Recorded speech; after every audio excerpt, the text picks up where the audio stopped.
नमस्कार मित्रों। खेल और खिलाड़ियों की आवाज़ खेल पथ में आपका हार्दिक स्वागत है। मित्रों, अंशकालिक खेल प्रशिक्षकों और खेल निदेशालय उत्तर प्रदेश के बीच जारी नूरा कुश्ती अंतिम दौर में पहुंच चुकी है। 1 जुलाई को उच्च न्यायालय की लखनऊ पीठ द्वारा सुनाए गए फैसले के बाद खेल निदेशालय लखनऊ में नज़ारा बदला बदला सा नज़र आ रहा है। फाइलें आगे नहीं बढ़ रही हैं। खेल निदेशालय के मुखिया को यह साफ आभास हो चुका है कि उनके दिन अब समाप्त हो चुके हैं।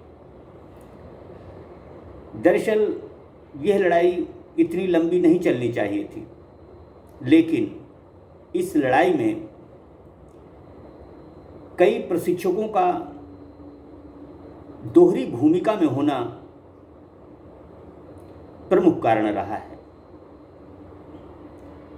अदालत के आदेश के बाद यद्यपि प्रशिक्षकों में न केवल एकजुटता आई है, बल्कि जैम पोर्टल के माध्यम से नियुक्ति पाने वाले प्रशिक्षक भी अब पूर्व अंशकालिक खेल प्रशिक्षकों के साथ कंधा से कंधा मिलाकर चल रहे हैं। खेल निदेशक आरपी सिंह के कहने से कई लोगों ने जो ट्रायल दी थी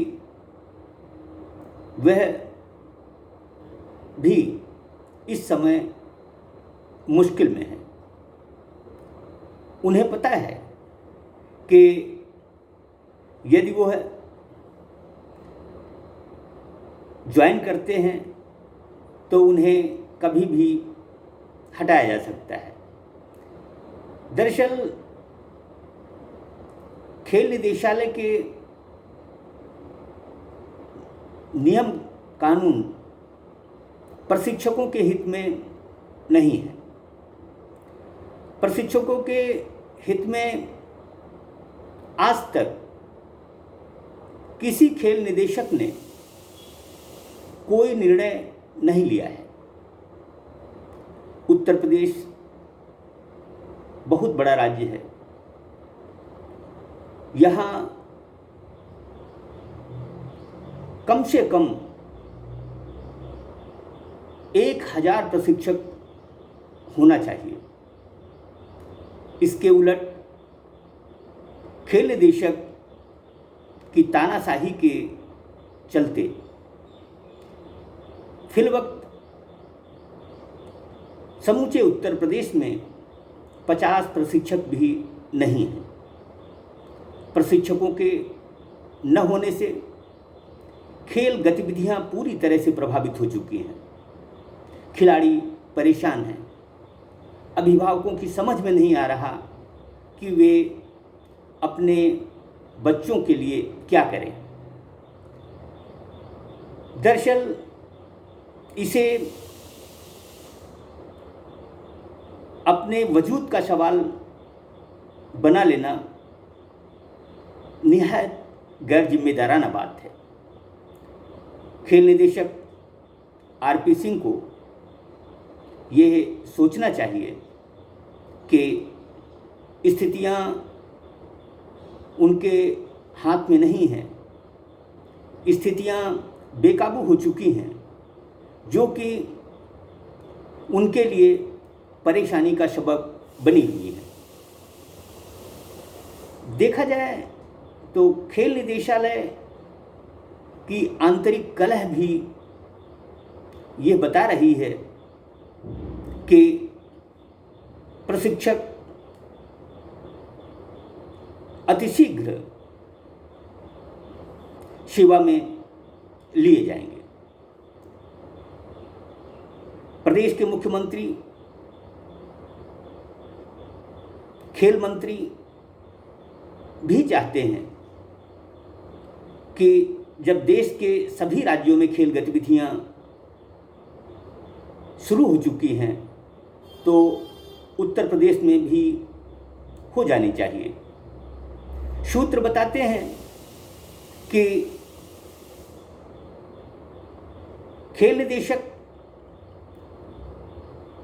इस समय मुख्यमंत्री और खेल मंत्री को टोक्यो ओलंपिक का बहाना बना रहे हैं, जबकि टोक्यो ओलंपिक से खेल प्रशिक्षण शिविरों का कोई लेना देना नहीं है। पिछले 2 साल से खेल गतिविधियां ठप होने से सारे खेल मैदान वीरान से हो गए हैं। दूसरी चीज जो सबसे महत्वपूर्ण है वह यह है कि प्रशिक्षक किसी भी शर्त पर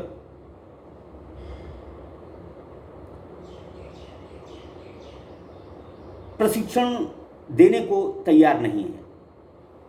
कोशिशें जारी हैं, लेकिन जैम पोर्टल के माध्यम से नियुक्त प्रशिक्षक ठेका प्रथा से काम करने के पक्ष में नहीं है। दरअसल यह प्रशिक्षक भी पूर्व अंशकालिक खेल प्रशिक्षकों के साथ इसलिए आए हैं क्योंकि इनकी पदस्थापना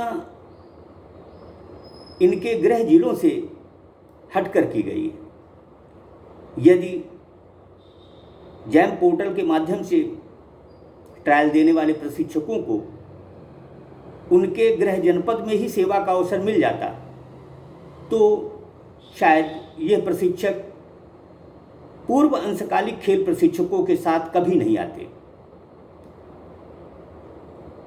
दरअसल ये लड़ाई अब तक खत्म हो जानी चाहिए, लेकिन प्रशिक्षकों की दोहरी भूमिका इसकी राह में सबसे बड़ा रोड़ा बन चुकी है। प्रशिक्षक सम्मानित व्यक्ति होता है, उसे अपने सम्मान की फिक्र होनी चाहिए। जो दोहरी भूमिका में जी रहे लोग ये सोचते हैं कि खेल निदेशक के खुश रहने से उनकी बल्ले बल्ले होगी, वह गलत सोच रहे हैं। देखिए, आपकी एकजुटता, आपकी ताकत आपको लंबे समय तक खेलों से जुड़े रख सकती है। आप डरकर कोई लड़ाई नहीं जीत सकते। जरूरत है एकजुटता की, एक दूसरे पर विश्वास करने की। अफसोस की बात है कि पिछले 17 महीने से प्रशिक्षक दर-दर की ठोकरें खा रहे हैं।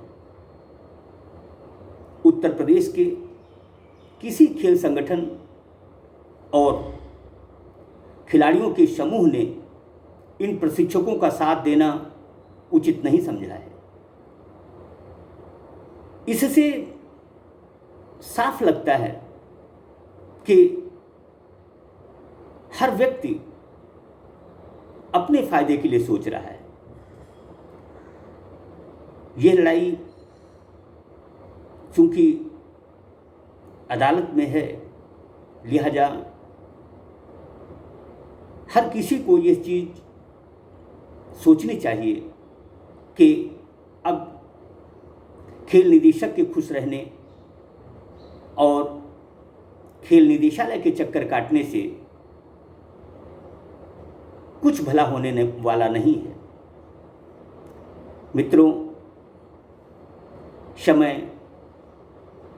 गतिमान है। आप लोगों का यह संघर्ष एक नया अध्याय लिखेगा। आप अपने लिए ही न सही, अपने आने वाली पीढ़ी के लिए नज़ीर स्थापित करके जाएं। आखिर आप कब तक बंधुआ मजदूरी या 2-4 महीने 5 महीने के प्रशिक्षण शिविरों के लिए अपने ईमान और सम्मान को गिरवी रखते हैं? कोशिश करें कि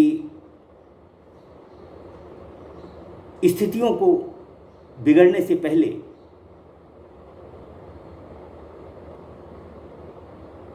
एकजुट होकर खेल निदेशालय की नींव हिला दें।